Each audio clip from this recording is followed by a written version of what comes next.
Now, of course, there are many different, many different aspects or many different moments within the Haitian Revolution, which are significant, and many of the people within that revolution who have significant parts to play in coming to the ultimate, victory in the end, which resulted in the independence of Haiti. We've had a few few topics on Galaxy on Africa Speaks on our program regarding re-liberating Haiti. And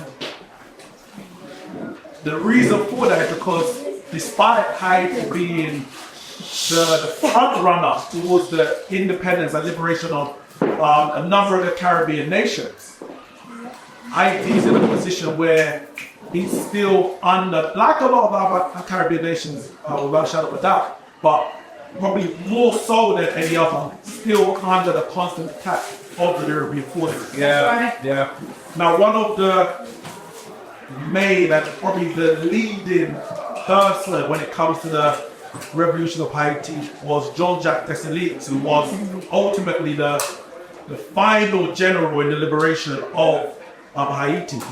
And on the independence, when it was declared, there was a message or a speech that he delivered to the nation of Haiti, which I'm going to read for you now before I call forward Brother Shadow. This speech can be found in the book The Irritated Genie by Jacob Carruthers.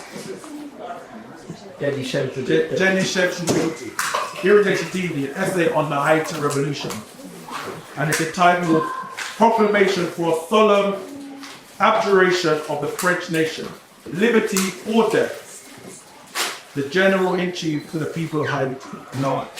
In the words of Jean-Jacques Dessalines. He says, citizens, it is not enough to expel from your country the barbarians who have for ages stained it with blood. It is not enough to have curbed the factions which, succeeding each other by turns, sported with a phantom of liberty which France exposed to their eyes. It has become necessary by a last act of national authority to ensure forever the empire of liberty in the country which has given us birth. It is necessary to deprive an inhuman government which has held our minds in a state of the most humiliating turpitude, of every hope of being enabled again to enslave us. Finally, it is necessary to live independent or die. Independence or death. Let these sacred words serve to rally us. Let them be signals of battle and of our reunion. Citizens, countrymen, I have assembled on this solemn day those courageous chiefs who on the eve of receiving the last breath of expiring liberty have lavished their blood to preserve it. These generals who have conducted your struggle against tyranny have not yet done. The French name still darkens our plains. Everything recalls the remembrance of the cruelties of that barbarous people. Our laws, our customs, our cities, everything bears the characteristics of the French. To which I say, the French still have footing in our island. And you believe yourselves free and independent of that republic, which has fought all nations. It is true, but never conquered those who would be free. What? Victims for 14 years by cruelty and forbearance, conquered not by French armies, but by the canted eloquence of the proclamations of their agents. When shall we be weary with breathing the same air with them? What have we in common with that bloody-minded people? Their cruelties compared to our moderation, their colour to ours, the extension of seas which separate us, our avenging climate, all plainly tell us that they are not our brethren. They will never become such. And if they find asylum among us, they will still be the instigators of our troubles and of our division. Citizens, men, women, young and old, cast round your eyes on every part of this island. Seek there your wives, your husbands, your brothers, your sisters. What did I say? Seek your children at the breast. What is become of them? I shudder to tell it. The praise of vultures. Instead of these interesting victims, the affrighted eyes sees only their assassins. Tigers, still covered with their blood, and whose terrifying presence reproaches you for your insensibility and your guilty tardiness to avenge them. What did you wait for? To appease their names? Remember that you have wished your remains to be laid by the side of your fathers, which you have driven out when you have driven out tyranny. Will you descend into their tombs without having avenged them? No, their bones will repose yours, and ye invaluable men, intrepid generals, who, insensible to private sufferings, have given new life to liberty by lavishing your blood.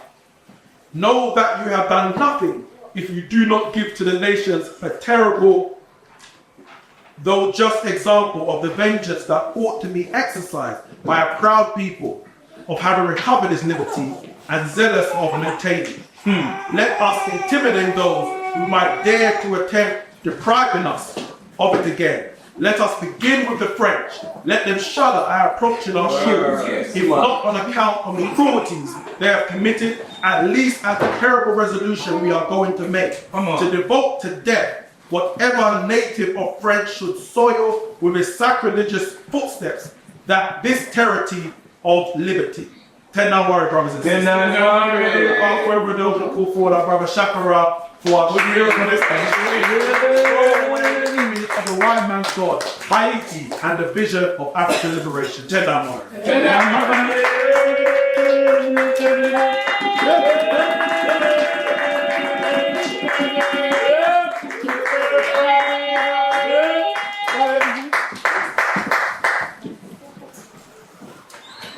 Now worry.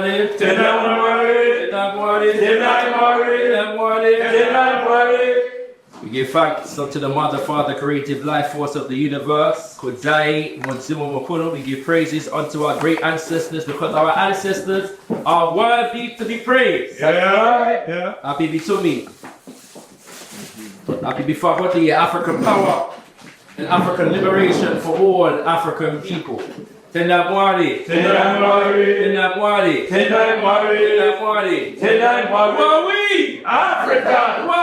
Africa! What do we want? Freedom! What do we want? Freedom! How are we gonna get it? Fight for it! How are we gonna get it? Fight for it! When do we want it? Now! When do we want it? Now! When do we want it? Now! And what we gonna use? Voodoo! You get that correct, brothers and sisters? From message like this. We're gonna use voodoo! What about voodoo? Tenabwari.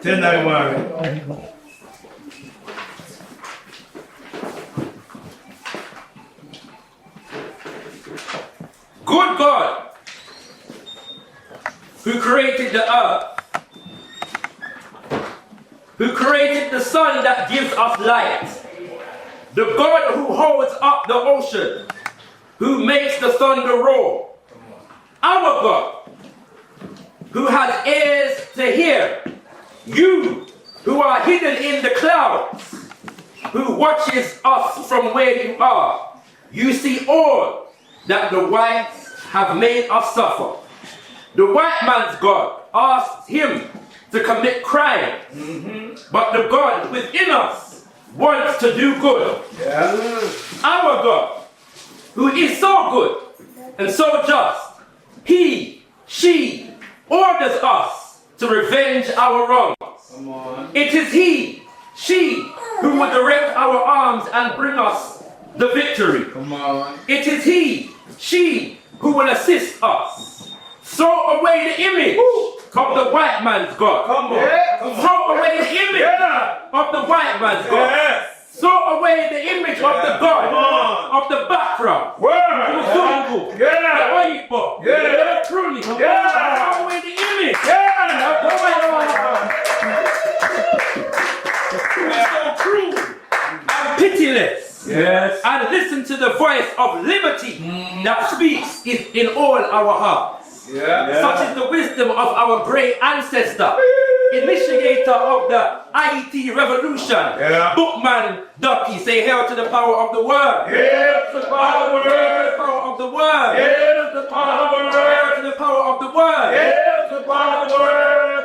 Aibobo, aibobo, aibobo. Say aibobo. Aibobo. Aibobo. Aibobo. Aibobo. Aibobo. In our language, which is referred to as Haitian Creole, aibobo is a testament to the power of the word. You affirm the power of the word with the word sounds aibobo. Aibobo can be a greeting. Aibobo can be a salutation. Aibobo can be an encouragement. Is that what it means? So a testimony to the power of the word in Haitian Creole is aibobo. So when we pray, we affirm the word, we, crown the word with the word sounds aibobo. Aibobo. Aibobo. Aibobo. Aibobo. Brothers and sisters, forgive me, because really I should be reciting that prayer in Haitian Creole. But my Haitian Creole is not quite up to par today, brothers and sisters. We'll get there, we'll get there. But as you can see, depicted with the word sound is the image of Mama Cecile Fatiman on the left and Papa Bookman Ducky on the right. It is in fact Cecile Fatiman who gathered the ancestors of Haiti at the ceremony in Boakeman for a meeting which was followed by a ceremony, a Vudan ceremony. And during that ceremony, it was she who declared Bookman Ducky the general of the army that was going to strike for liberation. And so it declared, Bookman Ducky delivered this particular prayer, brothers and sisters, that implored us to throw away the image of the white man's God. The God of the Bakra, the Mozungu, the Oyibo, the Obruni, the Mundele, the white man's God, brothers and sisters. And the Arab. The Bakra. Say that word. Before I go further, brothers and sisters, I want to take a moment to honor a great African who passed away about 3 weeks ago. A great now ancestor who was a member of the Pan-African Congress of Azania. An ancestor who we had the pleasure of meeting about 20 years ago in London. And an ancestor now who, while he was still with us on the physical plane, 20 years later, I can say with surety, still remembered us as a movement and as a Pan-African community in the UK. The man of whom I speak is Baba Motsoko Peko, brothers and sisters. One of the stalwarts of the Pan-African Congress of Azania. He is a student of our ancestor Mangaliso Sobukwe, and if you know anything about the Pan-African Congress of Azania, they were quite instrumental for the development of Pan-African organizations in the UK and around the world. Our elder passed away a few weeks ago at the age of 93 years old, brothers and sisters. Still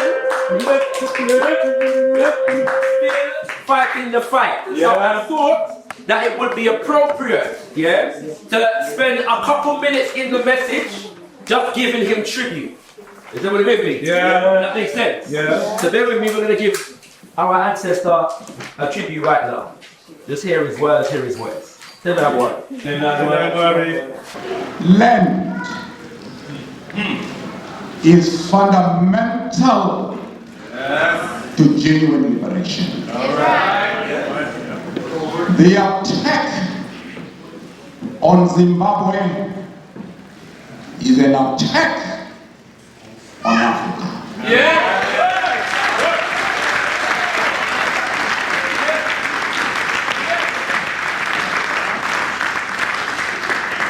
It is a desperate attempt to recolonize Africa. To repeat the 1885 Berlin Conference, when Africa was partitioned into Italian this, British that, French that, Belgian that, German that. Land is money.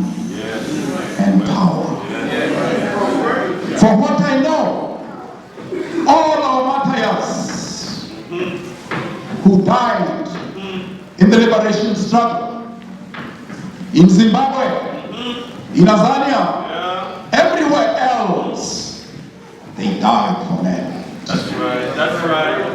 Because our gold is in the land. Our diamonds are in the land. That's right. Our fertile land, our fertile soil is in the land. Our food is in the land. Our water is in the land. Our life is in the land.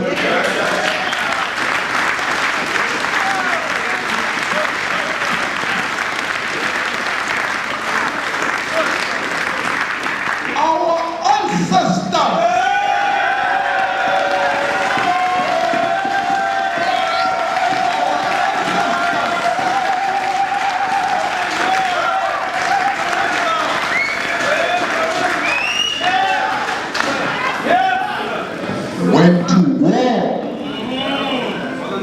to defend that essential national asset, the land.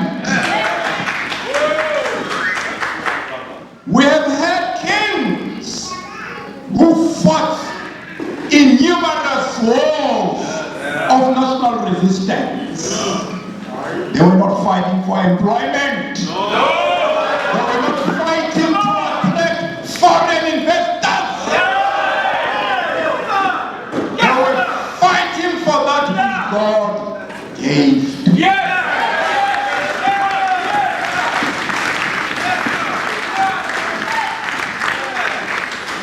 Turn out, my brothers and sisters. In case you never heard the last part of what our brother said, bear with me. He said, our ancestors were not fighting for employment. He said they were not fighting to attract foreign investors. Come on.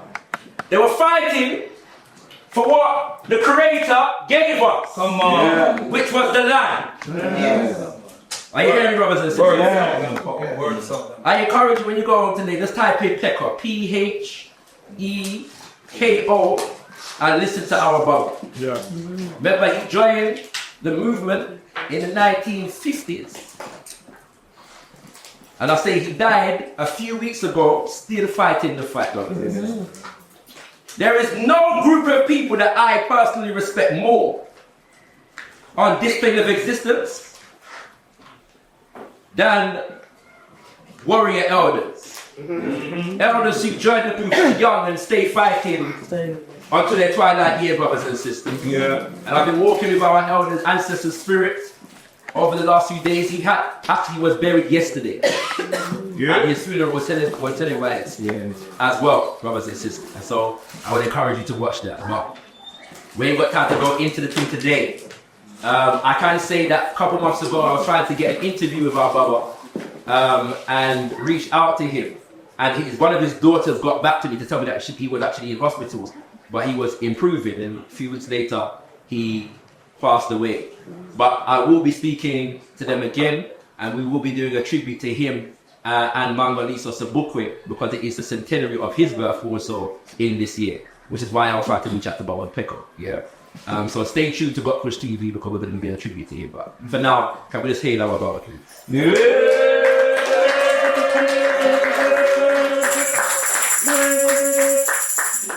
Don't worry.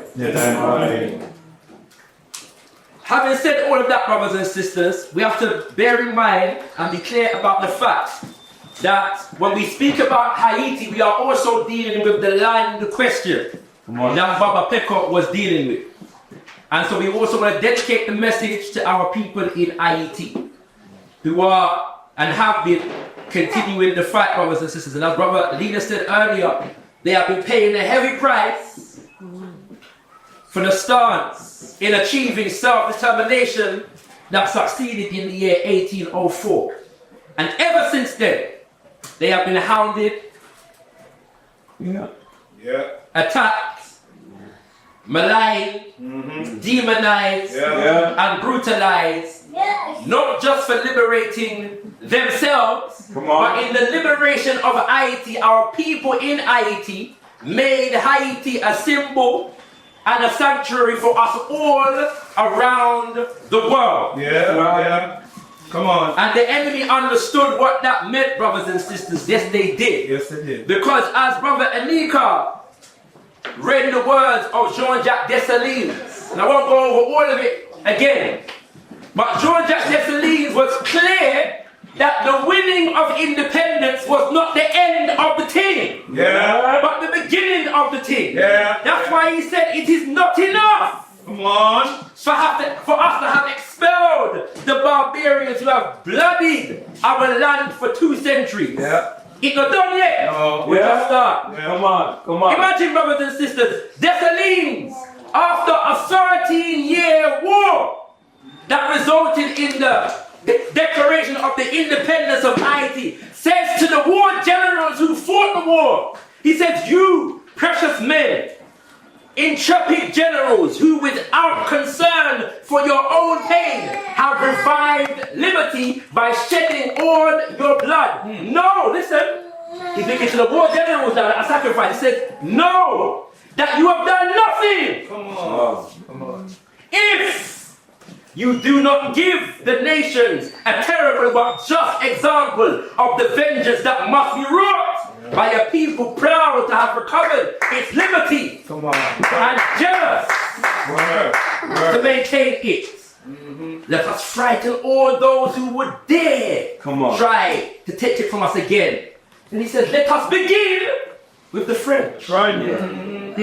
If they must let us end with the French, let us begin with the French. Because they understood that the French were the same as the British, were the same as the Portuguese, were the same as the Spanish, as the Dutch. Throughout the world, but it's why we begin with the French. Start with them. The boy get down to the rest of them. Now start with the French. That's what John Dessalines said, brother. Let us be clear and try and know that the enemy was just as aware of the dynamics as Dessalines was, and Dessalines was just as aware of the fact that the enemy knew what the dynamics was. Remember, brothers and sisters, this devil, demon, Bakra, by the name of Napoleon Bonaparte, who is written in the history as one of the greatest war generals in the history of the world. But 9 times out of 10, when his history is told, the fact that he was defeated by our ancestors in Haiti is not a part of that story. But Napoleon understood the thing. Because Napoleon, as the text reads, Bonaparte's government presented the expedition to Saint-Domingue, what they call Haiti, as a crusade of civilized, this is Bonaparte's words now, civilized people of the West, Europe, against the black barbarism that was on the rise in America. Africans weren't just uprising in Haiti, we were uprising in Jamaica. We were uprising in Guadeloupe. We were uprising in the United States. We were uprising in Trinidad. We were uprising in Antigua and Barbados. All over the place. In his instructions to the clerk was his brother-in-law and the war general that he actually sent, dispatched to Haiti in 1803. Bonaparte noted that the Spanish, the English, and the Americans also are dismayed by the existence of a black republic. That's Bonaparte's words. Bonaparte knew, even though at that time France was at war with Britain. That's right. And France even went to war with Britain over Haiti. Well, not him, Mr. Britain got to war with France, and the two and a fight for Haiti. But Bonaparte knew. As he said, the Spanish, they fought the Spanish as well over Haiti. But Bonaparte knew the Spanish and the English and the Americans, I mean the white people there in what was then just become the United States, also are dismayed by the existence of a black republic and encouraged him to impress upon administrators in other Caribbean colonies that were colonized by the French and the Spanish and the British and the Portuguese the common advantage to the Europeans of destroying this rebellion of the blacks. In other words, Napoleon was trying to institute a pan-European agenda to subdue our people in Haiti. Thankfully, brothers and sisters, when they reach Haiti, Dessalines and our ancestors in Haiti start them up and send them back to France. And when they get sent back to France, met the end of their life on the coast of Haiti. Come on. That's what they think of.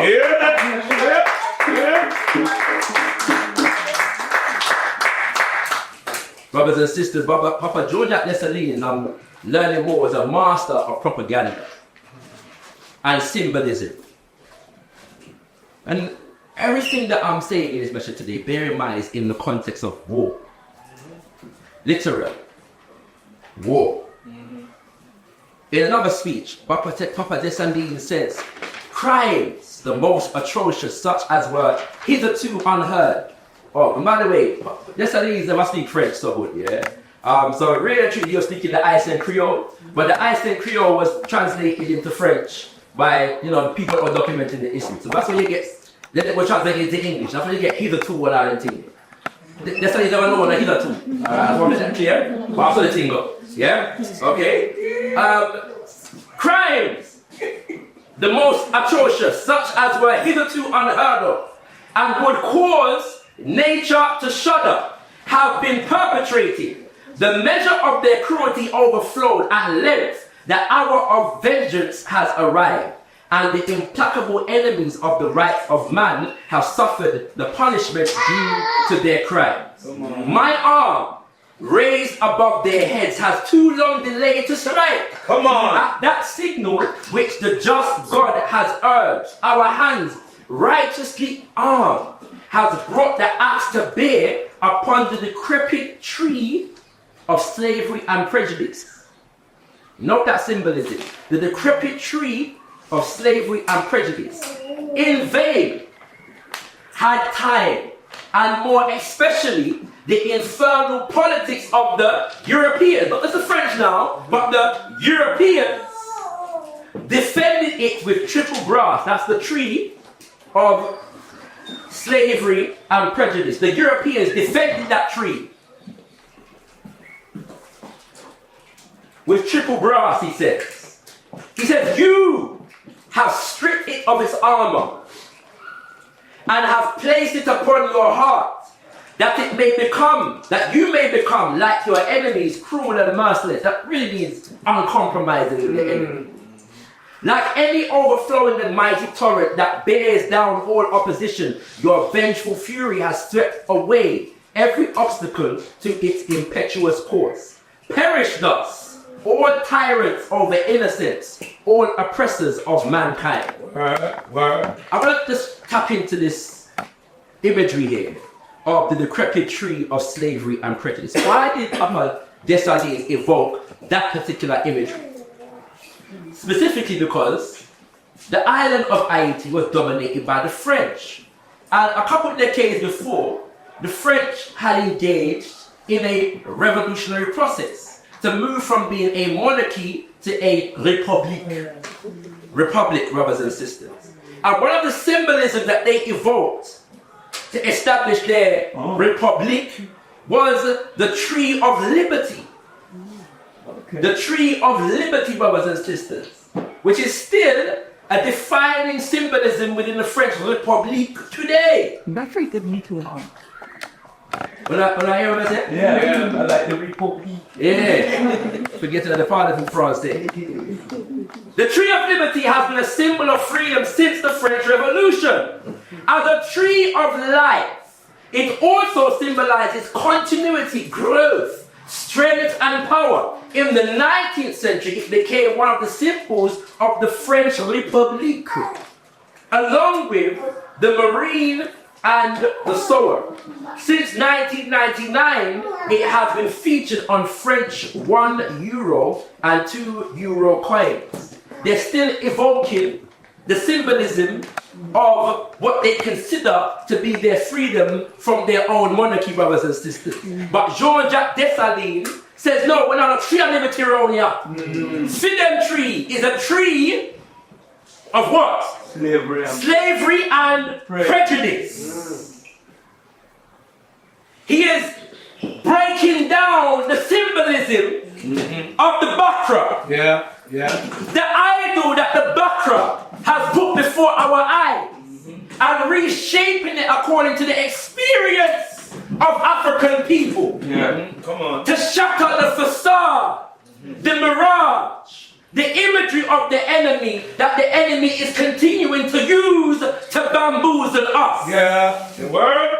Bring the word. Bring the word. Is everybody with me, brothers and sisters? In another speech, Dessalines evokes the same juxtaposition with the imagery of the irritated genie versus the phantom of liberty. He said the irritated genie of Haiti, looming out of the bosom of the sea, appears. His menacing face rouses the waves, stirs up the storms, and his mighty hand smashes or scatters their ships.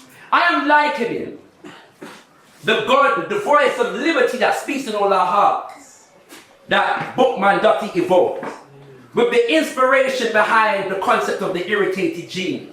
In other words, the voice of liberty that speaks in our hearts evokes a consciousness of the irritated genie that fights for liberation. Come on. The image of the white man's God evokes what Dessalines refers to as the phantom of liberty. As he said, it is not enough for us to have curbed the factions which, succeeding with each other by turns, toyed with a phantom of liberty, which France displayed before our eyes. The phantom of liberty, what is it? It is the facade of freedom.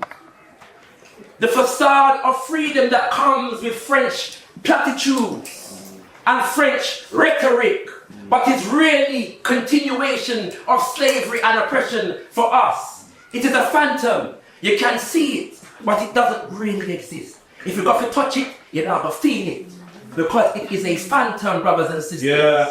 The phantom of liberty. But we are here celebrating African Liberation Day.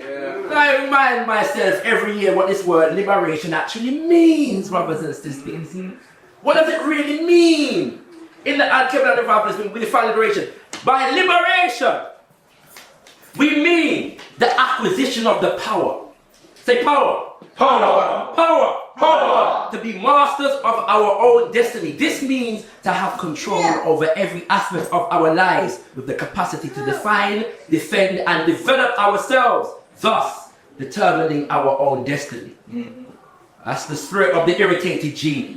But we go on, brothers and sisters.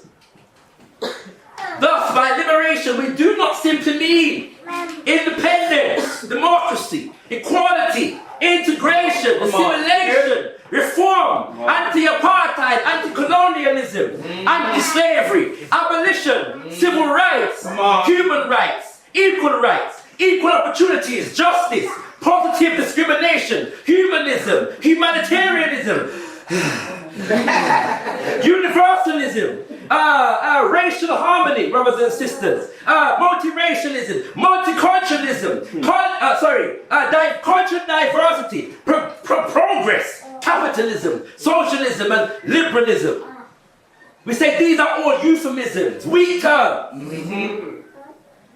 aimed at to trivialize, neutralize, and pacify, and divert us from our fight for total liberation. This is the phantom of liberty. We get diverted by independence and democracy. We get diverted by the phantom of liberty, encapsulated in multiracialism and a multicultural society. Yeah. We get diverted by the phantom of liberty of equal opportunities. That if only you will allow us to be equal with you, we will give up our fight for total liberation. We're not even tip up. Yeah. Are you following your brothers? Yeah. The phantom of liberty that they dance before our eyes. The phantom of liberty, brothers and sisters. There are some key terms that we need to dissect in this day and age in terms of the phantom of liberty, because this is some of the key terminology nowadays, brothers and sisters. Yeah? Democracy, I'm highlighting it. Yeah. Development and globalization. Yes? Yeah. Democracy being the political terminology. Development being the economic terminology, and globalization being the cultural terminology. In other words, brothers and sisters, the world will be globalized according to Western values, Western culture. And a term that encapsulates all of this is the term liberalism. And I know we're going to have to go into the difference between liberation and liberalism. They're not the same thing. No. Liberation for us is liberalism. That's not the subject today, but another day. That's We're going to have to delve into that subject, brothers and sisters. Yeah. But let me stay here for a second. Why is this important for us to understand? The message is entitled, "Throw away the image of the white man's God." Yeah. Haiti. And the vision of African liberation. The job of the phantom of liberty is to obscure our vision when it comes to African liberation. The white man's God is an idol that the white man dangles before our eyes through the rhetoric of the white man. Yeah. Democracy is the white man's God. Yeah. Capitalism is the white man's God. Say it. Communism is the white man's God. Say it. Come on. The phantom of liberty, brothers and sisters. Word. So why does this become important for us today? In this day and age? Let's go back a decade and a piece to 2008. Very important event happened in 2008, which is the global financial crash. Yeah. The global economy, they say, crashed in 2008. The worst crash, they said, since the Great Depression in the 1930s. Them said. Is everybody with me? Yeah. The cause of the global financial crash in 2008 was found to be the unscrupulous actions of people who operate at the center of what is called the market economy. Me I talk about bankers, commercial and otherwise, were found to be playing with the money in the economy to the extent that the financial economy crashed and many people lost their house, their land, their wealth as a result.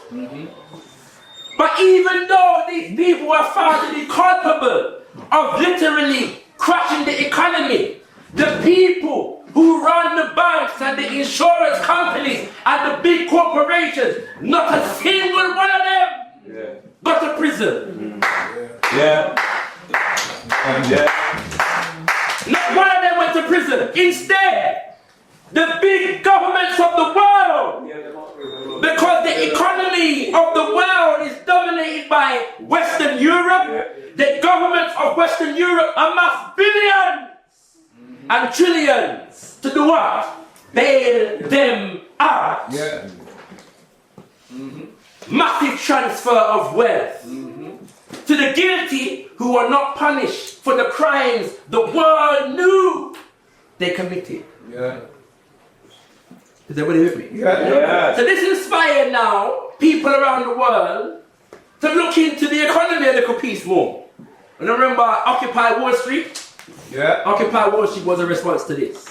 So people began to study the dynamics of the global economy and look into a factor of the economy called inequality. And in that context, all of the institutions of the global economic system suddenly found themselves under scrutiny like never before.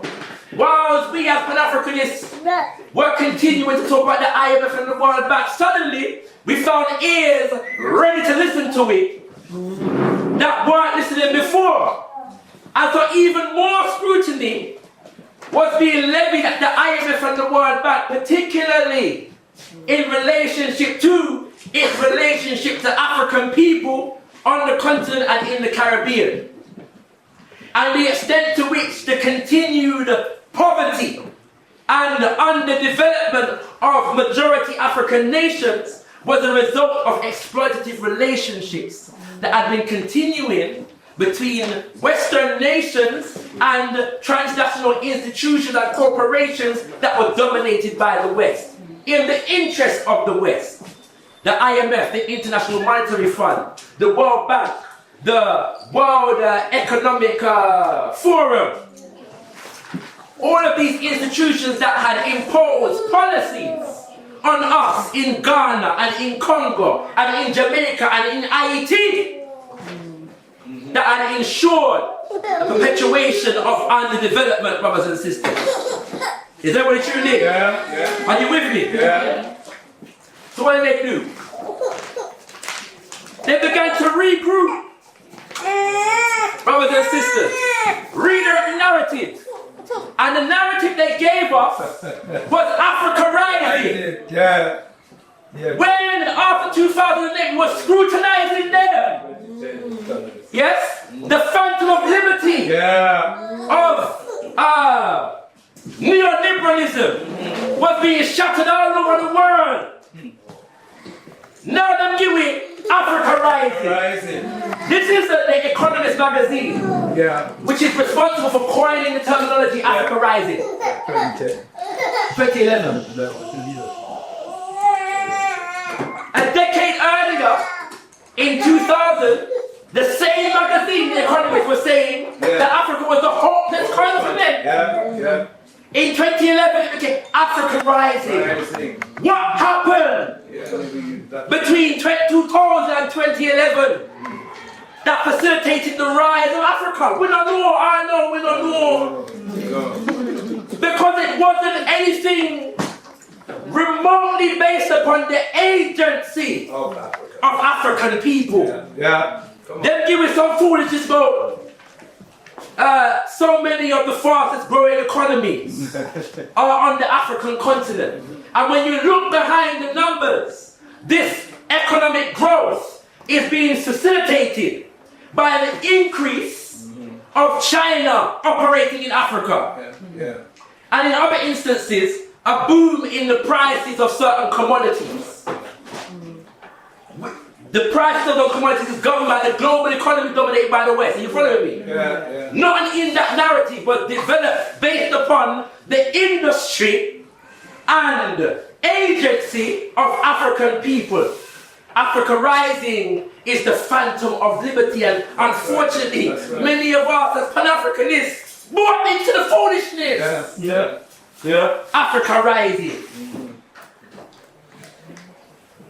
This was also them trying to make sure that they were able to maintain a foothold on the African continent because they were scared that China was going to displace them in the market. So they knew they had to create a more friendly relationship because China was coming with more friendly deals.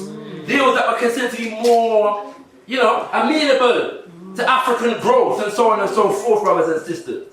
But along with the Africa rising narrative, what they began to do was develop rhetoric within their think tanks and their global organizations.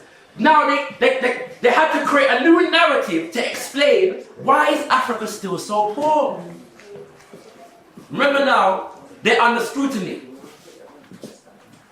The IMF and the World Bank and their policies are under scrutiny. But if they accept that scrutiny and the findings of that scrutiny, they have to now deal justly with us.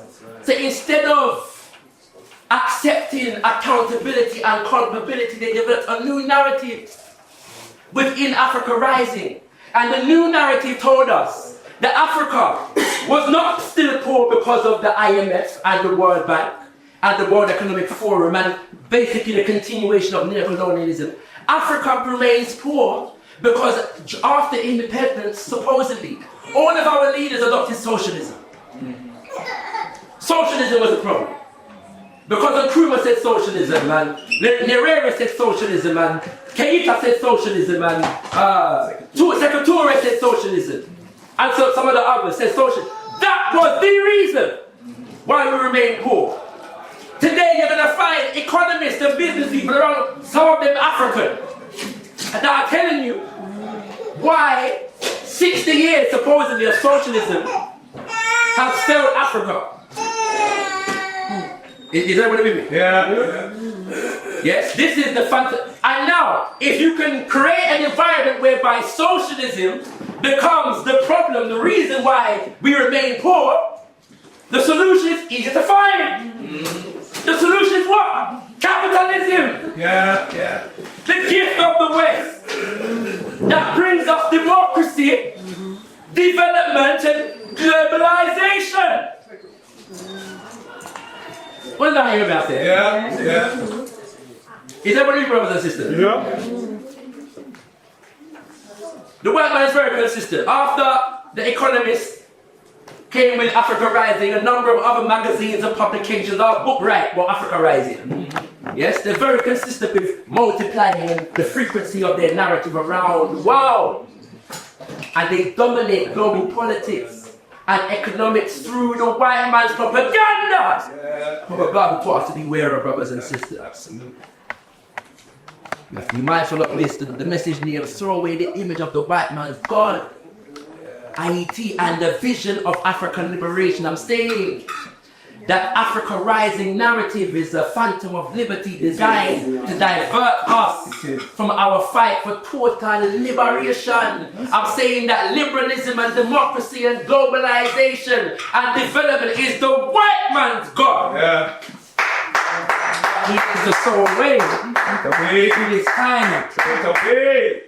In Haiti, they've given us another phantom of liberty in the form of the CARICOM Presidential Council and the CARICOM Initiative. Yeah.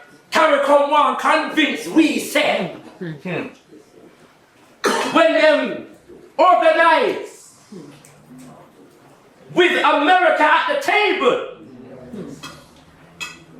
written into their initiative is a clause that requires the people of Haiti to bow to foreign intervention as designated by the United Nations. Haiti was convinced, we said, in that facade, that they are in fact leading the process. This is Anthony Blinken background, sitting at the table with the president of Guyana and the prime minister of Jamaica. Two nations that have yet themselves to relinquish their neo-colonial relationship with America. One convinced, we said, when they sit at the table with blinking backgrounds, they're in charge. And want to convince us as Pan-Africanists that these criminals who have a track record in Haiti of over 100 years of criminality are legitimate partners in the destiny of the people of Haiti.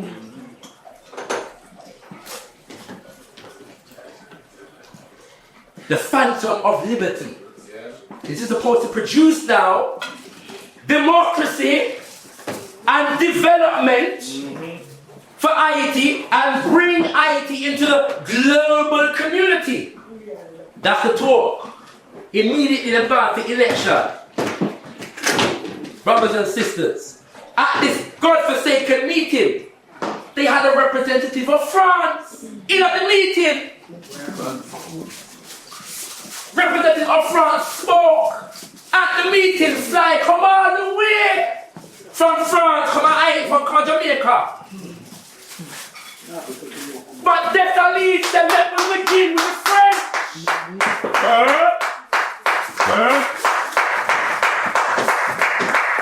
The French are supposed to travel when they come round with. And it's the same French. The same French. From 420. But look how the French look comfortable in a meeting. The French can look well comfortable. To talk about gangs in Haiti. And no African at that meeting challenge them. The blinking back at them. No African said, hold on, point of order. Girl, Why? where I go? Reparations, no!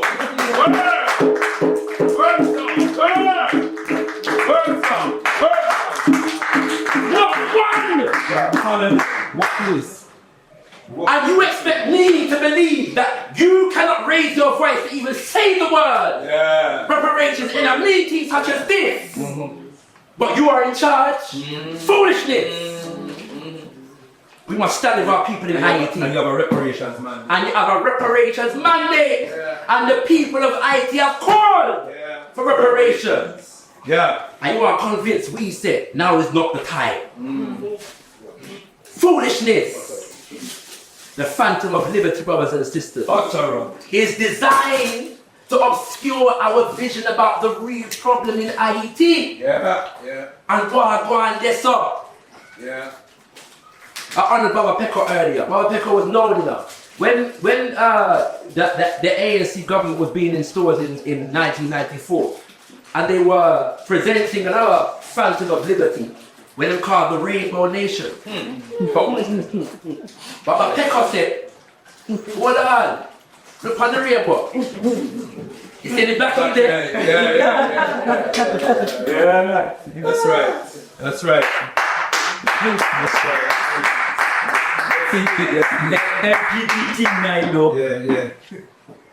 Brothers and sisters, to close, as I close, this is the flag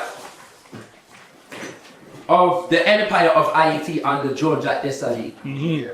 The red and black, brothers and sisters. And you won't be able to read it, but above the crest it says liberté ou la mort, liberty or death. Brothers and sisters. Within the context of this phantom of liberty, that tells us that the problem with us is the fact that we adopted socialism, which is foolishness. The narrative now is that they give us is that the problem is that Africa is not a conducive environment for business. To accept business. Yeah? And I had an interview with a brother and a sister from Senegal recently. And the sister who I was interviewing made this point. She said that the people on the ground find it very difficult to start businesses. But the French find it very easy because they literally pay no tax. But you have Africans going around the world telling everybody that the problem is that Africa is the worst environment for facilitating business. Well, if that is the case, brothers and sisters, why is the African business environment so conducive for acacia mining and electro minerals and Bell Zone mining and Botswana diamonds and BG Group and Bow 11, brothers and sisters? If the environment of Africa is so inconducive for business, why is it so conducive for the business of BMR Mining PLC and Kian Energy and Chariot Oil and Gas and Clontarf Energy and Coil of Africa and Diamond Corp, brothers and sisters? Why is it so conducive for the business of Emerging Market Minerals PLC and Falcon Oil and Gas and Ferrex PLC and Ferrex Minerals and General Energy and Genfuel PLC? The environment of Africa is so inconducive for business, then why is Glencore there? And Global Petroleum there, and Goldstone, and Hague of London, and Ironfeld, and Jubilee Platinum, and London, and Kefi Minerals. Why are they there, brothers and sisters? Why is Kenmare Resources there? Why is Deck Royal Liberty there? Why is Moana Africa there? Why is the Assa Resources Group there? Why is Nord Gold there, brothers and sisters? Making billion and trillions. I haven't even scratched the surface. I have just named a few companies on the London Stock Exchange, let alone those on the New York and the Paris. We must pierce through these phantoms of liberty, brothers and sisters, and expose our people to what they truly need, so that we can clearly see the vision of African liberation. The vision of African liberation means that the means of production are in the hands of the African masses. The vision of African liberation means that the means of distribution are in the hands of the African masses. The vision of African liberation means that we don't just have consumers, but people who receive services developed by African people in the interest of African people. The vision of African liberation means a relinquishing of the control of any alien authority among us, brothers and sisters. The vision of African liberation demands a unity and the restoration of ma'at between the African man and the African woman, brothers and sisters. The understanding of role towards each other as African men and women. The vision of African liberation demands that our artistic expression is a means for us putting forth the best of ourselves to each other. And not replicating phantom liberty given to us by the Mzungu, the Bakra, the Oyibo. The vision of African liberation means that African land is in the hands of African people. African resources are in the hands of African people. African genius serve the interests of African people.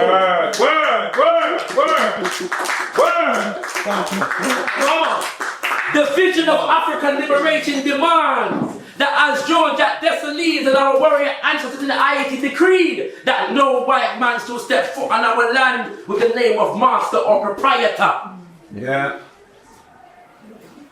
That is not what this is. No. Blinken steps in this meeting as master and proprietor, brothers and sisters. Come on. Let us understand what this means. Throw away the image of the white man's God. The vision of African liberation means that we venerate our own ancestors. And we know and call the name of Amen-Ra and Herakuti and Ezilidanto and Ogu and Shango and Sapata and Nkulunkulu. The vision of African liberation means that our economics and our politics is derived and is an expression of our own culture, that we don't find ourselves subordinate to and aping and mimicking the political and economic systems of other people, brothers and sisters. The vision of African liberation requires us to understand, as the PhD said, not yet Uhuru, we are not yet free, brothers and sisters. The fight still continues. And in the midst of a battle where there are so many distractions, the moment of the now calls for visionaries. People that are able to see what does not yet exist and be able to work towards bringing what we see into existence. As Papa Barbie says, we must visualize for ourselves and for generations unborn our own prime ministers, our own presidents, our own ambassadors, and so on and so forth, who are ours that look like us. We should never give up this idea and never be satisfied to live under the government of other people. Yes. For we will always be at their mercy, brothers and sisters. Word side. Come on. Jean-Jacques Dessalines said, liberty or death. We shall accept no compromises. And with that, brothers and sisters, I conclude the message and give thanks. 10-9-1. 10-9-1, please.